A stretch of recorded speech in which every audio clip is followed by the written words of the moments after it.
الحمد لله رب العالمين الرحمن الرحيم مالك يوم الدين إياك نعبد وإياك نستعين اهدنا الصراط المستقيم صراط الذين أنعمت عليهم غير المغضوب عليهم ولا الضالين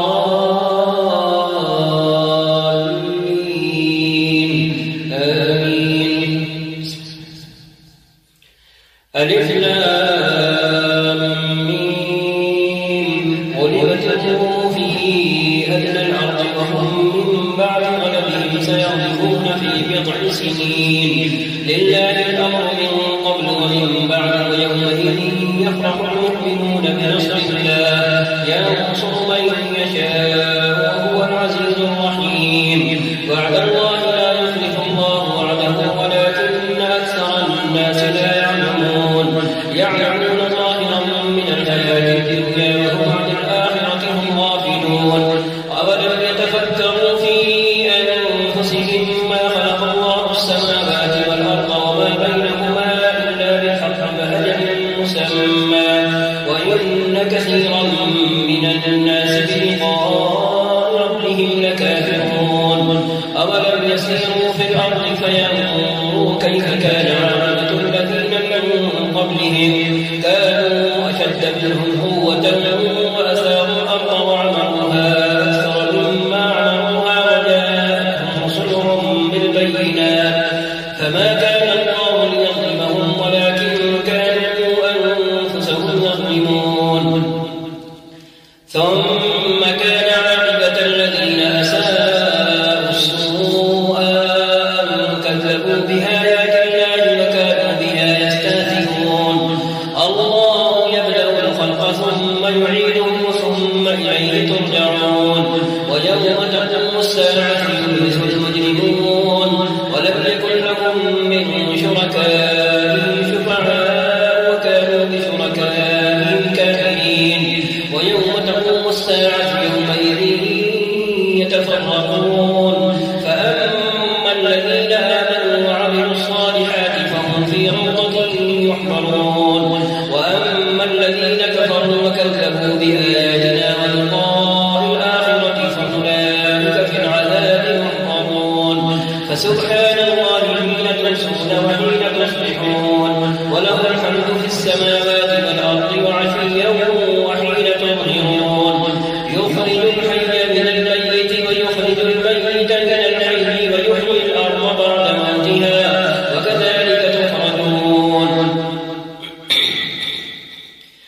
ومن آياته أن خلقكم من تراب ثم إذا أنتم بشر تنتشرون. ومن آياته أن خلق لكم من أنفسكم أزواجا لتسكنوا إليها وجعل بينكم مودة ورحمة إن في ذلك لآيات لقوم يتفكرون. ومن آياته خلق السماوات والأرض واختلاف ألسنتكم وألوانكم إن في ذلك لآيات للعالمين. ومن آياته منامكم بالليل والنهار وابتغاؤكم من فضله إن في ذلك لآيات لقوم يسمعون. ومن آياته يريكم البرق خوفا وطمعا وينزل من السماء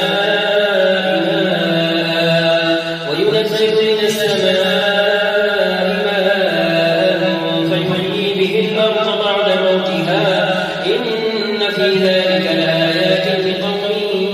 يعقلون. ومن آياته أن تقوم السماء والأرض بأمره ثم إذا دعاكم دعوة من الأرض إذا أنتم تخرجون. وله من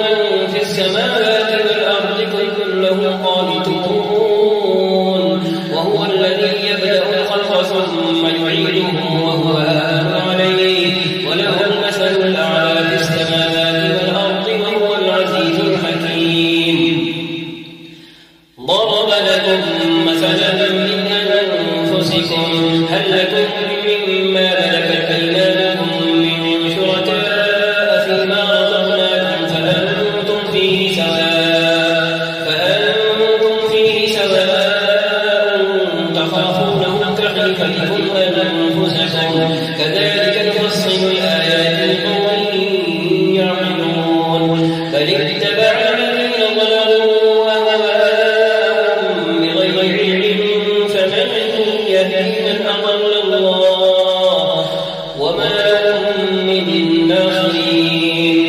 فأقم وجهك للدين حنيفا فطرة الله التي فطر الناس عليها لا تبديل لخلق الله ذلك الدين القيم ولكن أكثر الناس لا يعلمون منيبين إليه واتقوه وأقيموا الصلاة ولا تكونوا من المشركين من الذين فرقوا دينهم وكانوا شيعا كل حزب بما لديهم فرحون وإذا مس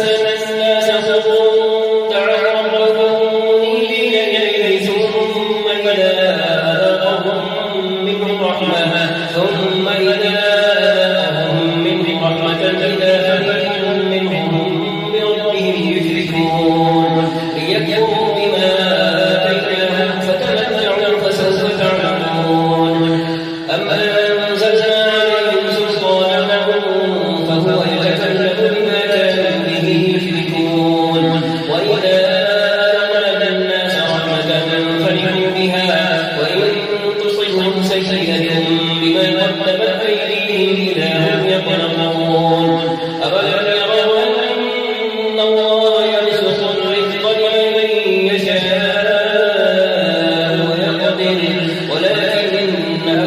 إن في ذلك لآيات لقوم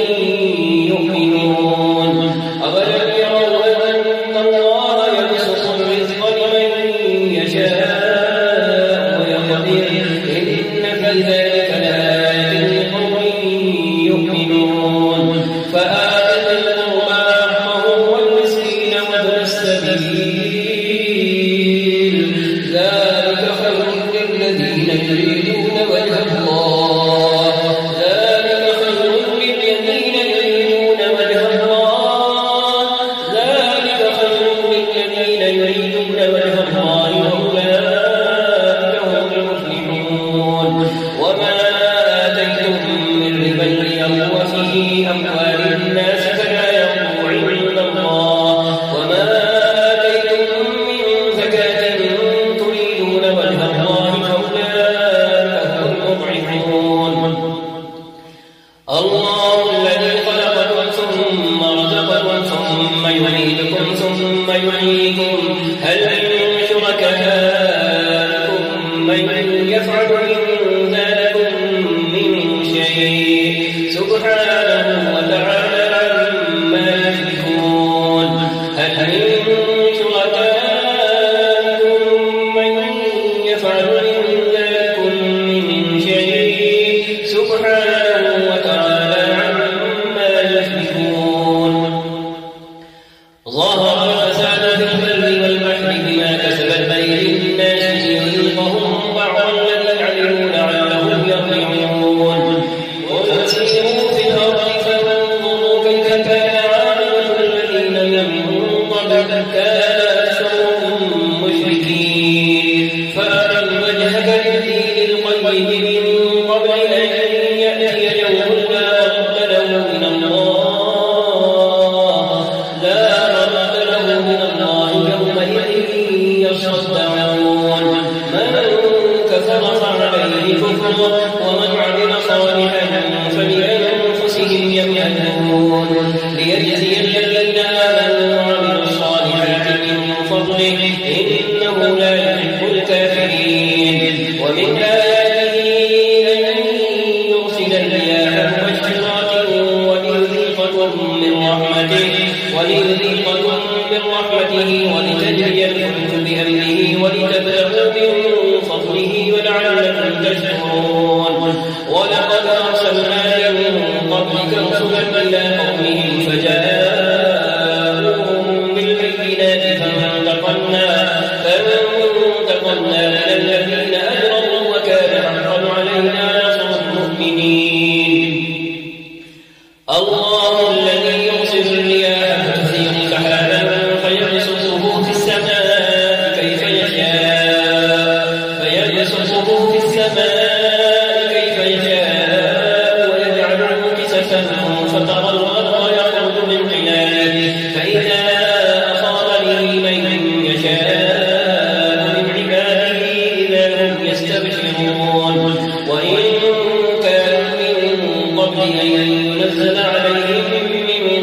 ربه لمخلصين فانظر إلى آثار رحمة الله كيف يحيي الأرض بعد موتها إن ذلك لمحيي الموتى وهو على كل شيء قدير ولئن أرسلنا ريحا فرأوه مصفرا لظلوا من بعده يكفرون فإنك لا تسمع الموتى ولا تسمع الصم الدعاء إذا ولوا مدبرين وما أنت بهاد العمي عن ضلالتهم إن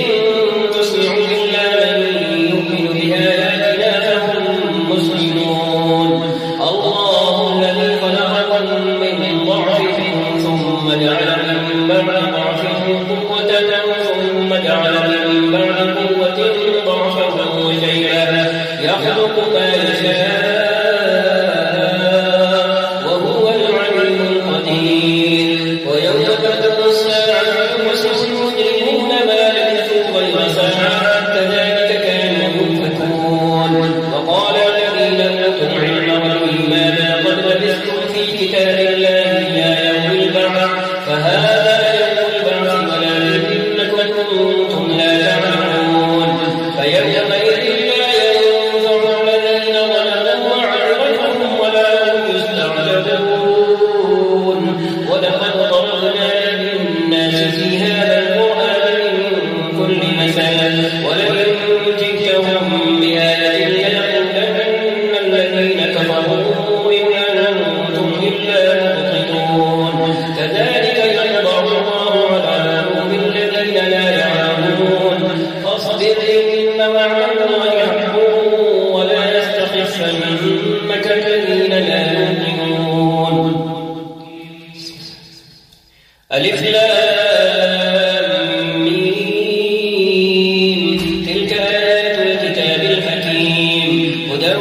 ورحمة للمحسنين الذين يقيمون الصلاة ويؤتون الزكاة وهم بالآخرة هم يوقنون أولئك على هدى من ربهم وأولئك هم المفلحون ومن الناس من يشتري لهو الحديث ليضل عن سبيل الله بغير علم ويتخذها هزوا أولئك لهم عذاب مهين وإذا تتلى عليه آياتنا وهو مستكبرا كأن لم يسمعها كأن في أذنيه وقرا فبشره بعذاب أليم إن الذين آمنوا وعملوا الصالحات لهم جنات النعيم خالدين فيها وعد الله حقا وهو العزيز الحكيم خلق السماوات بغير عمد ترونها وألقى في الأرض رواسي أن تميد بكم وبث فيها من كل دابة وأنزلنا من السماء ماء فأنبتنا فيها من كل زوج كريم هذا خلق الله فأروني ماذا خلق الذين من دونه بل الظالمون في ضلال مبين ولقد آتينا لقمان الحكمة أن اشكر لله ومن يشكر فإنما يشكر لنفسه ومن كفر فإن الله غني حميد وإذ قال لقمان لابنه وهو يعظه يا بني لا تشرك بالله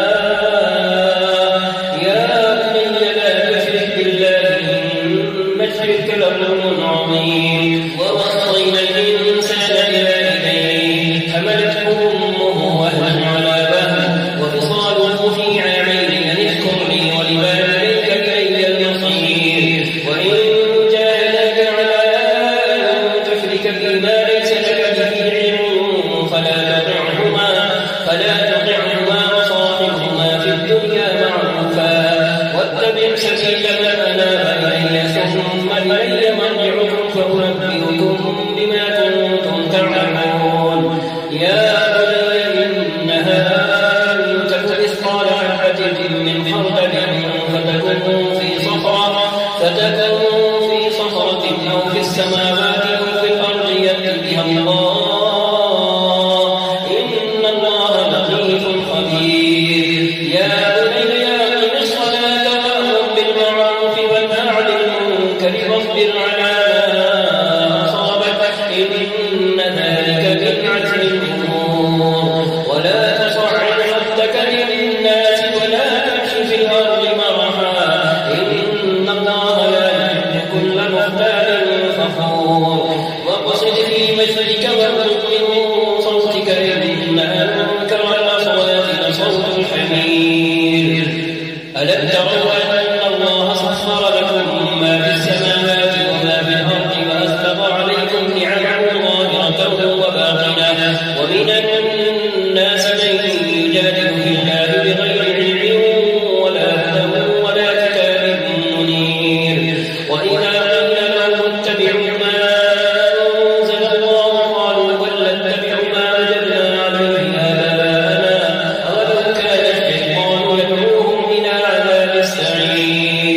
كفره إلينا مرجعهم فننبئهم بما عملوا إن الله عليم بذات الصدور نمتعهم قليلا ثم نضطرهم إلى عذاب غليظ ولئن سألتهم من خلق السماوات والأرض ليقولن الله قل الحمد لله بل أكثرهم لا يعلمون لله ما في السماوات والأرض إن الله هو الغني الحميد ولو أن ما في الأرض من شجرة أقلام والبحر يمده من بعده 7 أبحر ما نفدت كلمات الله إن الله عزيز حكيم ما خلقكم ولا بعثكم إلا كنفس واحدة إن الله سميع بصير ألم تر أن الله يولد الليل في النهار ويولد النهار في الليل وسخر الشمس والقمر كل يجري إلى أجل مسمى وأن الله بما تعملون خبير ذلك بأن الله هو الحق وأن ما يدعون من دونه الباطل وأن الله هو العلي الكبير ألم تر أن الملك تجري في البحر بنعمة الله ليريكم من آياته إن في ذلك لآيات لكل صبار شكور وإذا غشيهم موج كالظلل دعوا الله مخلصين له الدين فلما نجاهم إلى البر فمنهم مقتصد وما يجحد بآياتنا إلا كل ختار كفور يا أيها الناس اتقوا ربكم واخشوا يوما لا يجزي والد عن ولده ولا مولود هو جاز عن والده شيئا إن وعد الله حق فلا تغرنكم الحياة الدنيا ولا يغرنكم بالله الغرور إن الله عنده علم الساعة وينزل الغيث ويعلم ما في الأرحام وما تدري نفس ماذا تكسب غدا وما تدري نفس بأي أرض تموت إن الله عليم خبير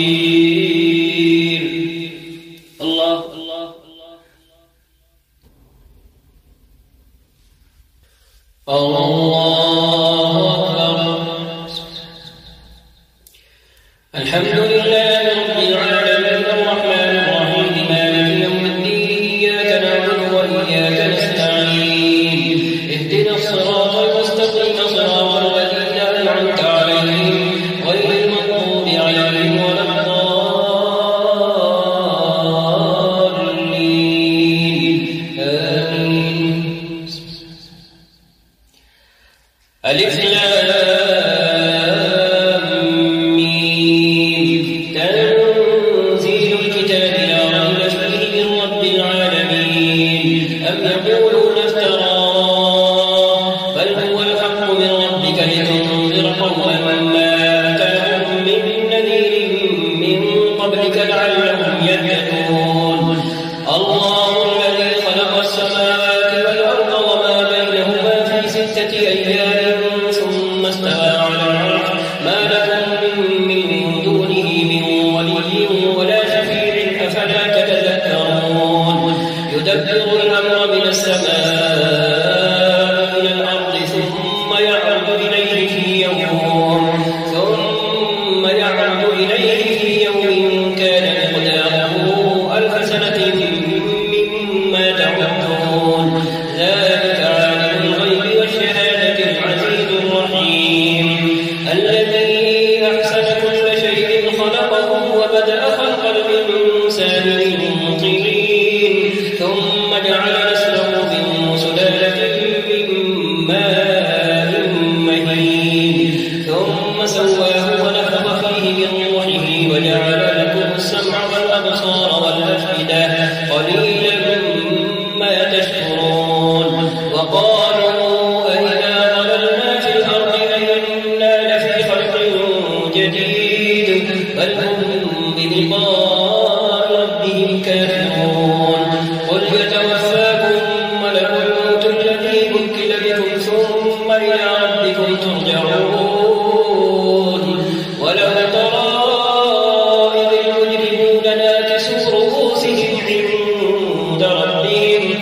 ربنا أبصرنا وسمعنا فارجعنا نعمل صالحا إنا موقنون ولو شئنا لآتينا كل نفس هداها ولكن حق القول مني لأملأن جهنم من الجنة والناس أجمعين فذوقوا بما نسيتم لقاء يومكم هذا إنا نسيناكم وذوقوا عذاب الخلد بما كنتم تعملون إنما يؤمن بآياتنا الذين إذا ذكروا بها خروا سجدا إنما يؤمن بآياتنا الذين إذا ذكروا بها خروا سجدا وسبحوا بحمد ربهم وهم لا يستكبرون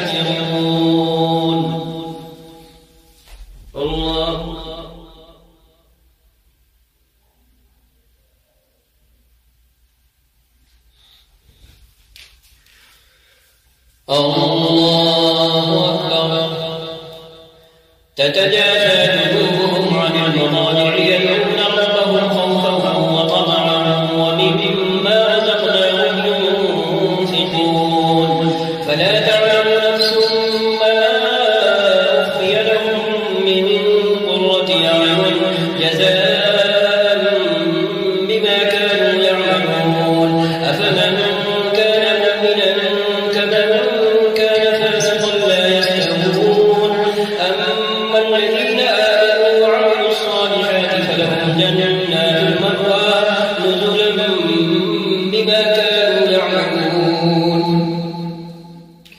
نزلا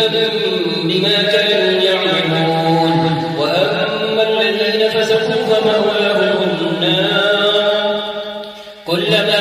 أرادوا أن يخرجوا منها أعيدوا فيها وقيل لهم ذوقوا عذاب النار الذي كنتم به تكذبون ولنذيقنهم من العذاب الأدنى دون العذاب الأكبر لعلهم يرجعون ومن أظلم ممن ذكر بآيات ربه ثم أعرض عنها إنا من المجرمين منتقمون ولقد آتينا موسى الكتاب فلا تكن في مرية من لقائه وجعلناه هدى لبني إسرائيل وجعلنا منهم أئمة يهدون بأمرنا لما صبروا وكانوا بآياتنا يوقنون إن ربك هو يفصل بينهم يوم القيامة فيما كانوا فيه يختلفون أولم يهد لهم كم أهلكنا من قبلهم من القرون يمشون في مساكنهم إن في ذلك لآيات أفلا يسمعون أولم يروا أنا نسوق الماء إلى الأرض الجرز فنخرج به زرعا تأكل منه أنعامهم وأنفسهم أفلا يبصرون ويقولون متى هذا الفتح إن كنتم صادقين قل يوم الفتح لا ينفع الذين كفروا إيمانهم ولا هم ينظرون فأعرض عنهم وانتظر إنهم منتظرون الله سمع الله لمن حمده الله أكبر الله أكبر الله أكبر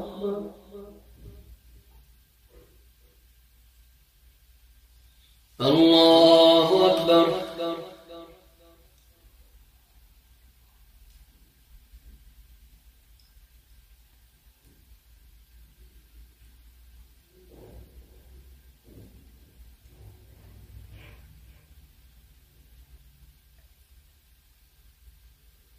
السلام عليكم ورحمة الله. السلام عليكم ورحمة الله.